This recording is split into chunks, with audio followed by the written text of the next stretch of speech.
Hey guys, great day here on the porch, sitting here with Coulter, just taking a minute. And I got to tell you, I just heard on the radio that Julie Fedorchak said she wasn't going to debate me because we're exactly the same, and there's not that much difference, and no reason to talk to me out there and have a debate. Let me tell you something.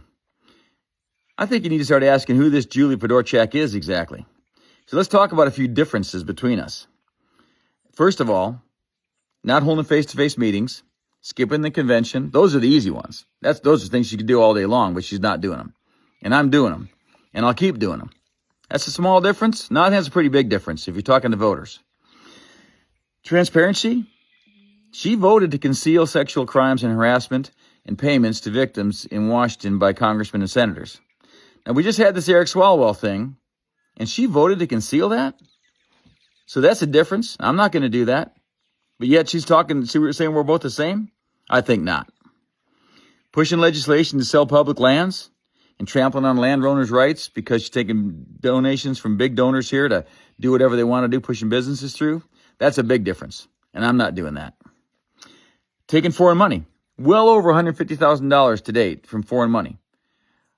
A citizen servant should not take foreign money if they are in America serving American citizens. That's the bottom line. So a little bit of difference? I think so. Profiting, all the way back from her position, all the way back since she was in PSC. And she and her husband told me that she made $19,500. That wasn't much from that deal as a sitting official from Summit Solutions or whatever their name is. You guys know about it. That's not right? You know it's not right, and I wouldn't do it. Missing at least 10 votes in Washington, probably more by now. And then using the excuse that the RNC chairs gave her permission to miss those votes. You know who gives congressmen and congresswomen permission to do things? You do. So if she'd have come to you, that'd have been a big deal. But she didn't. She missed those votes, skipped them because she doesn't care. That's a big difference. And lastly, and I got to say it, it's not illegal that her husband works for a defense industry contractor as a lobbyist, but she's voting on defense appropriation bills. That's unethical. That's inappropriate. And at a minimum, it's not illegal, but it's really bad judgment. So when somebody says there's no difference between me and Julie Fedorchak, how about we just add up those?